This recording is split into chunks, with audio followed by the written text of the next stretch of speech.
Hello everyone, I am Lavanya HM, Assistant Professor of English, Government First Grade College Kadu, Chikmagalur District. Today we are going to discuss what happens in the scene second and third of Macbeth play. So before going to discuss what happens in these two scenes, we shall get a glance of what happened in the last scene.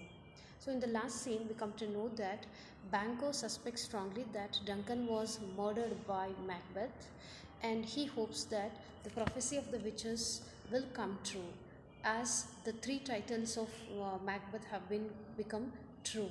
So Banquo visualizes his son as a king of Scotland, and here Macbeth has become the king of Scotland, but still he worries. He feels insecure because the fruit of his action is not going to be enjoyed by his descendants, but by Banquo's son. So he decides to kill once more. He decides to kill Banquo, and uh, he visits Banquo's house, and he invites him for the dinner.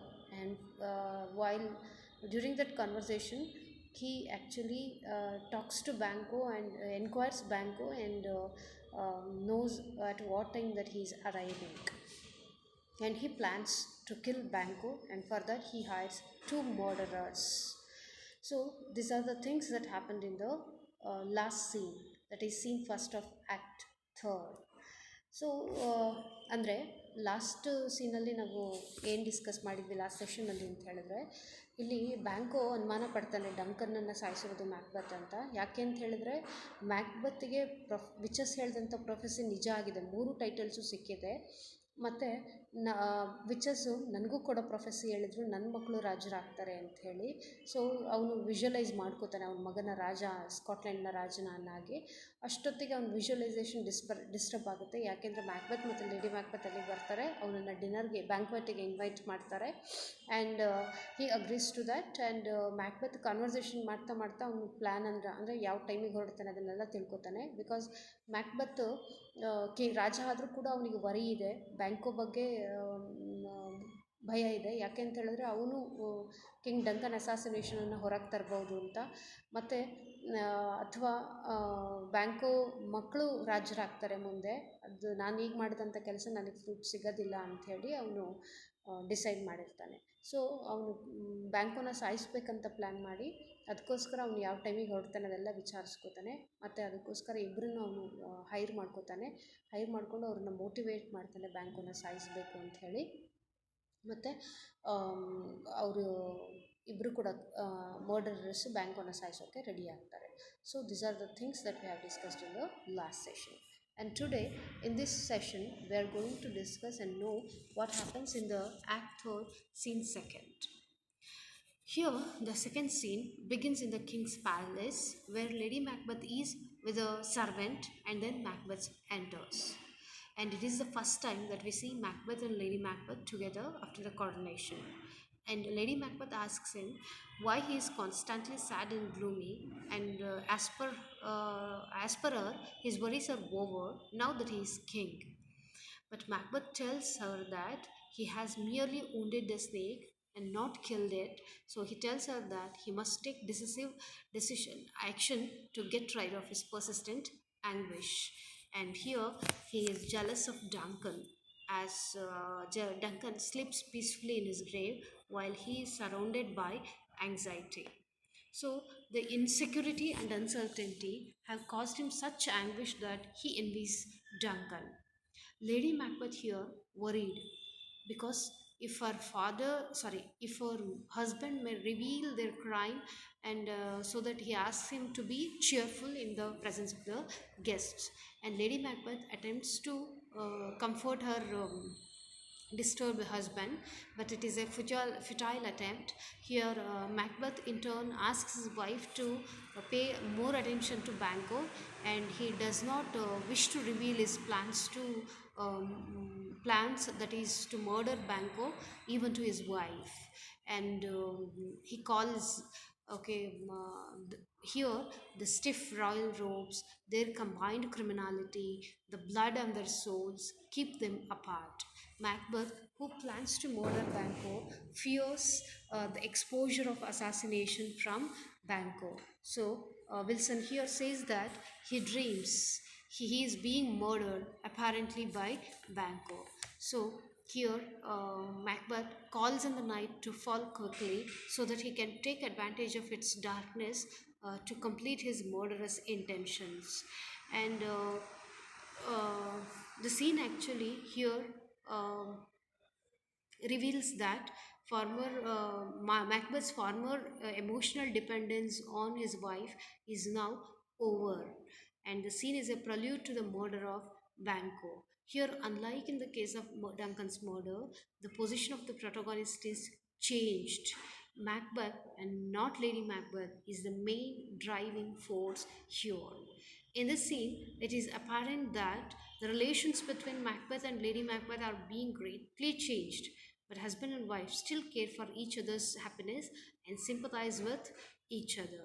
While Macbeth is getting stronger and stronger by repetition of crimes, Lady Macbeth is getting weaker and weaker here. So this is what happens in the scene second ಅಂತ ಹೇಳಿದ್ರೆ scene ಸೆಕೆಂಡಲ್ಲಿ ಏನಾಗುತ್ತೆ ಅಂತ ಹೇಳಿದ್ರೆ ಈ ಕಡೆ ಈ scene begin ಆಗೋದು king ಪ್ಯಾಲೇಸಲ್ಲಿ lady ಮ್ಯಾಕ್ಬೆತ್ತು ತನ್ನ ಸರ್ಪೆಂಟ್ ಜೊತೆ ಇದ್ದಾಗ ಮ್ಯಾಕ್ಬೆತ್ ಎಂಟ್ರ್ ಆಗ್ತಾನೆ. ಅವ್ನಿಗೆ ಮ್ಯಾಕ್ಬೆತ್ ರಾಜ ಅಂತ ಕಾರನೇಷನ್ ಆದಮೇಲೆ ಅವರಿಬ್ಬರು ಮೀಟ್ ಆಗ್ತಾಯಿರೋದು ಇದು ಫಸ್ಟ್ ಟೈಮು. ಲೇಡಿ ಮ್ಯಾಕ್ಬೆತ್ ಅವ್ನಿಗೆ ಕೇಳ್ತಾಳೆ ಮ್ಯಾಕ್ಬೆತ್ತಿಗೆ, ನೀನು ಯಾಕೆ ಯಾವಾಗಲೂ ಸ್ಯಾಡ್ ಆಗಿ ಗ್ಲೂಮಿಯಾಗಿ ಇರ್ತೀಯ, ನನ್ನ ಪ್ರಕಾರ ನಿನ್ನ ವರೀಸ್ ಎಲ್ಲ ಓವರ್ ಆಗಿದೆ, ಯಾಕೆಂದರೆ ನೀನು ಕಿಂಗ್ ಆಗಿದೆಯಾ ಅಂತ ಹೇಳ್ತಾಳೆ. ಆಗ ಮ್ಯಾಕ್ಬೆತ್ ಹೇಳ್ತಾನೆ, ನಾನು ಒಂದು ಹಾವನ್ನು ಗಾಯ ಮಾಡಿಬಿಟ್ಟಿದ್ದೀನಿ, ಅದನ್ನು ಸಾಯಿಸಿಲ್ಲ, ಸೊ ನಾನು ಇವಾಗ ಒಂದು ಡಿಸಿಷನ್ನ ತೊಗೊಳ್ಳೇಬೇಕಾಗುತ್ತೆ, ನನ್ನ ಆ್ಯಂಗ್ವಿಷ್ ಕೊನೆ ಆಗಬೇಕಂತ ಹೇಳಿದ್ರೆ ಅಂತ ಹೇಳ್ತಾನೆ. ಆ್ಯಂಡ್ ಹಿಯರ್ ಮ್ಯಾಕ್ಬೆತ್ ಡಂಕನ್ ಬಗ್ಗೆ ತುಂಬ ಜಲಸ್ ಫೀಲ್ ಆಗ್ತಾನೆ. ಯಾಕೆ ಅಂತ ಹೇಳಿದ್ರೆ, ನಾನು ಅವನ್ನ ಸಾಯಿಸಿಬಿಟ್ಟೆ, ಬಟ್ ಅವನು ನೆಮ್ಮದಿಯಾಗಿ ಆರಾಮಾಗಿ ಮಲಗಿಬಿಟ್ಟಿದ್ದಾನೆ ಅವನ ಸಮಾಧಿಲಿ, ಆದರೆ ನಾನಿಲ್ಲಿ ಒತ್ತಡದಿಂದ ಇದ್ದೀನಿ, ಆ್ಯಂಗ್ಸೈಟಿ ಇದೆ ನನ್ನ ಸುತ್ತಮುತ್ತ ಅಂತ ಹೇಳ್ತಾನೆ. ಆ್ಯಂಡ್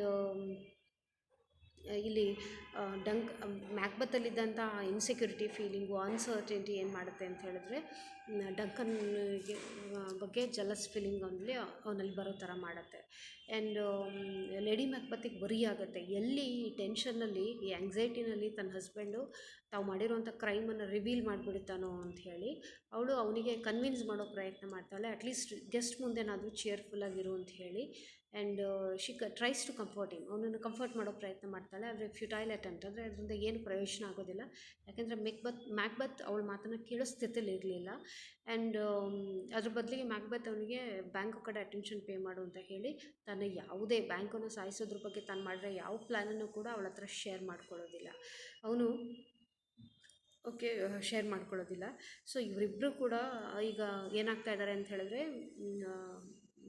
ಬೇರೆ ಆಗ್ತಾ ಇದ್ದಾರೆ ಅಂಥೇಳಿ, ಬೇರೆ in the sense not in the relationship, but ಮೊದಲಿದ್ದಂಥ ಅಂದರೆ ಡಂಕನ್ನ ಸಾಯಿಸುವಾಗ ಇಬ್ಬರಲ್ಲೂ ಇದ್ದಂಥ ಹೊಂದಾಣಿಕೆ ಈಗಿಲ್ಲ ಅಂಥೇಳಿ, ಯಾಕೆಂದರೆ ಅವ್ನು ಸೀಕ್ರೆಟಾಗಿ ಇಡ್ತಾ ಇದ್ದಾನೆ.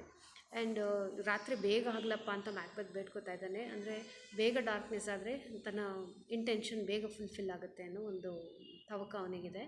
ಆ್ಯಂಡ್ ಇಲ್ಲಿ ನಾವೇನು ನೋಡ್ಬೋದು ಅಂತ ಹೇಳಿದ್ರೆ, ಮೊದಲು ಎಮೋಷ್ನಲ್ ಆಗಿ ತನ್ನ ವೈಫ್ ಮೇಲೆ ಪೂರ್ತಿ ಡಿಪೆಂಡ್ ಆಗಿದ್ದಂಥ ಮ್ಯಾಕ್ಬೆತ್ಗೂ ಈಗೂ ಎಷ್ಟು ಡಿಫ್ರೆನ್ಸ್ ಇದೆ ಅನ್ನೋದು ನಮಗೆ ಕಾಣಿಸುತ್ತೆ. ಆ್ಯಂಡ್ ಇಲ್ಲಿ ಪ್ರೊಟಗನಿಸ್ಟ್ ಚೇಂಜ್ ಆಗಿದ್ರೆ, ಅಲ್ಲಿ Lady Macbeth actually driving force ಆಗಿದ್ಲು, ಇಲ್ಲಿ ಮ್ಯಾಕ್ಬೆತ್ತೆ without coming to the conscious of Lady Macbeth, he is doing the things. So Macbeth ಮತ್ತು ಲೇಡಿ ಮ್ಯಾಕ್ಬೆತ್ ರಿಲೇಷನ್ಶಿಪ್ಪಲ್ಲಿ ಗ್ರೇಟ್ ಚೇಂಜಸ್ ಆಗೋದನ್ನು ಅದು ಇಂಡಿಕೇಟ್ ಮಾಡುತ್ತೆ. ಆದರೂ ಕೂಡ ಅವರಿಬ್ಬರು ಕೂಡ ಒಬ್ಬರು ಹ್ಯಾಪಿನೆಸ್ಗೆ ಅವರು ತುಂಬ ಕೇರ್ ಮಾಡ್ತಾರೆ. ಒಂದು ಕಡೆ ಮ್ಯಾಕ್ಬೆತ್ ತುಂಬ ಸ್ಟ್ರಾಂಗರ್ ಆಗಿ ಆಗ್ತಾ ಹೋಗ್ತಾನೆ by committing the crimes, but Lady Macbeth she becomes weaker and weaker. So this is what happens in the act third and scene second. So next scene ಥರ್ಡಲ್ಲಿ ಏನಾಗುತ್ತೆ ಅಂಥೇಳಿ. ಸೊ ಈ ಸೀನ್ ಆಗೋದು, the scene takes place outside the palace ಅಂತ ಹೇಳಿದ್ರೆ ಪ್ಯಾಲೇಸ್ನ ಹೊರಗಡೆ ಆಗುವಂಥದ್ದು, ಅದು ಪಾರ್ಕಲ್ಲಿ ಆಗುತ್ತೆ. Where the 3 murderers are waiting for Banquo and Fleance. 3 ಜನ ಮರ್ಡರರ್ಸು ಬ್ಯಾಂಕೋ ಮತ್ತು ಫ್ಲಿಯಾನ್ಸ್ಗೋಸ್ಕರ ಕಾಯ್ತಾ ಇದ್ದಾರೆ. And here we find 3 and not 2 murderers as hired by Macbeth previously.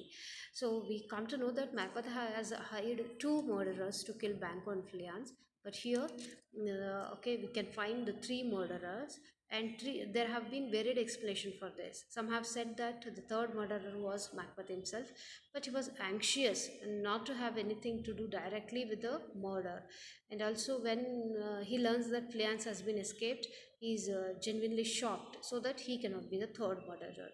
And the simple explanation here we can get is before that, Roz, someone told that it was Roz, and someone told that it was the servant. So, but these are all actually not related to the truth, because the simple explanation seems to be that Macbeth, who trusts on no one, okay, now has sent his own spy to keep an eye on the murderers.